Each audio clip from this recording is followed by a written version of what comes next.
인간관계에서 갈등이 일어나는 경우에는 서로 비슷한 마음들이 부딪히면서 이해하지 못하고 포용하지 못하면서 서로가 힘들어진다.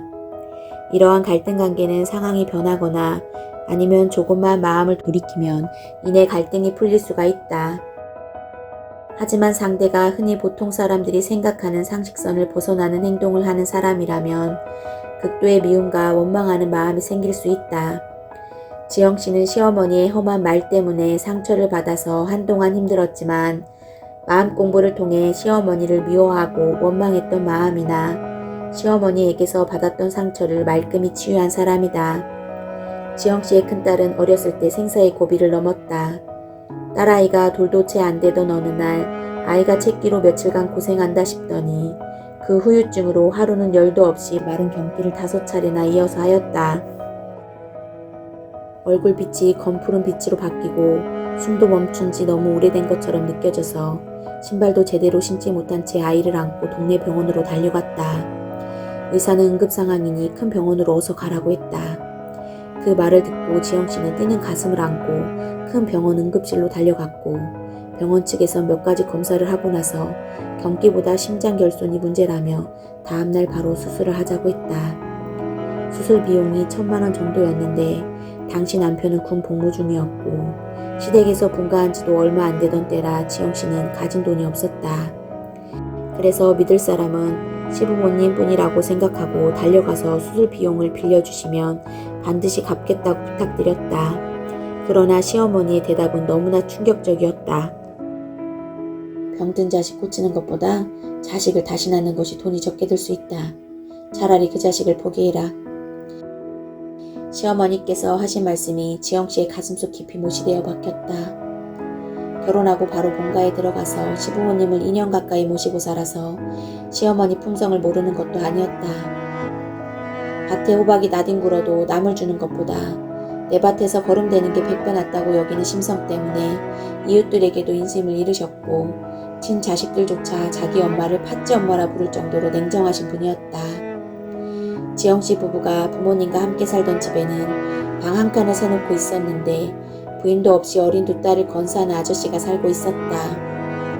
하루하루 노동일을 하는 형편이 딱해서 지영씨가 시어머니 몰래 먹을 것을 가져다 주다가 들켜서 혼난 적이 한두 번이 아니었다. 지영씨는 시어머니께서 그렇게 인색하고 욕심 많고 정이 없는 분이라는 것을 익히 알고는 있었지만 목숨이 경각에 달린 친손녀에게까지 그 자식을 살려보겠다고 달려온 며느리한테까지 그렇게 매몰차게 하실 줄 몰랐다. 그래서 1년간은 어머니라 부르고 싶지 않았고 시어머니를 생각하면 야속함과 미움이 치솟았다. 하지만 세월이 흐르면서 조금씩 마음이 돌아서고 그 입장을 헤아려 보려고 노력했다.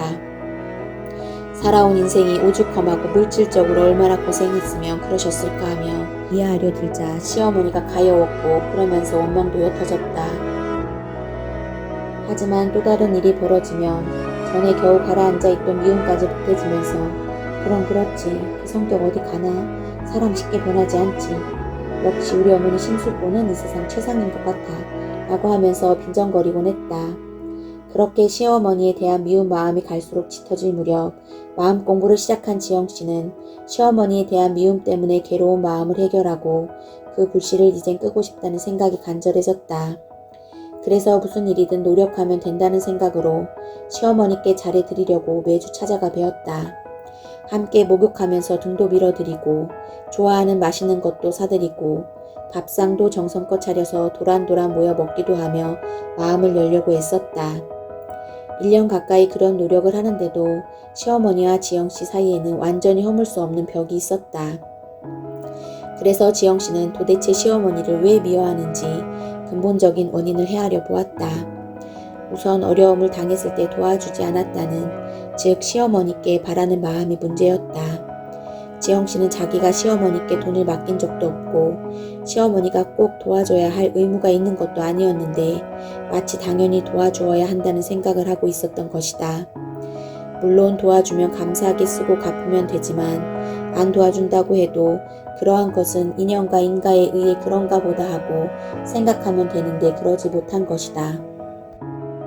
그리고 지영씨는 스스로 옳고 그름에 매여 그것을 분별하는 마음 때문에 괴로웠다는 것을 알았다. 미우면 미운 대로, 고우면 고운 대로 그저 보면 되는데 미움에 물들어서 괴로웠던 것이다.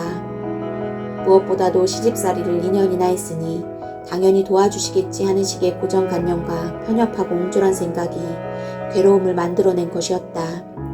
지영씨는 이러한 문제들이 있는 것을 알게 되면서 모든 괴로움은 자기 스스로 지어낸 것임을 알고 자신의 마음을 넓히고 거듭나게 하려는 노력을 하였다. 옹졸함을 버리기 위해 누군가에게 도움이 되는 일이라면 부지런히 실천하고 이해하기 힘든 것도 이해하고 용서하기 힘든 것도 용서하기 위해 모든 걸 포용하는 대자연의 성품을 닮은 사람이 되려고 노력하였다.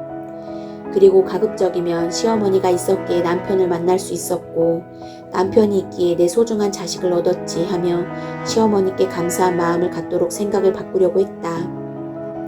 그러한 것들이 쉽게 되지는 않았지만 작은 것부터 한 발씩 내딛겠다는 마음으로 조금씩 자신을 바꾸어 나갔다. 지영씨는 그렇게 마음을 바꾸어 나가는 가운데 시어머니와 지영씨 마음이 서로 따뜻하게 전해짐을 느꼈다. 전처럼 자주 찾아가 뵙고 노력하지 않아도 미움은 어느새 저절로 볶는 녹듯 녹아내렸다. 지영씨 시어머니께서도 이제는 드러내놓고 지영씨를 칭찬해 주시고 가끔씩 지영씨가 보고 싶다고 하시기도 한다. 지영씨는 시어머니와의 문제를 해결하고 나니 살아가면서 갈등을 빚고 모든 부딪힘에서 생기는 괴로움을 근원적으로 해결하기 위해서는 바르게 행해야 하는데 우선은 자신의 마음과 생각을 바르게 바꾸면 순수하고 진실한 행동이 나오게 된다는 것을 깨닫게 되었다.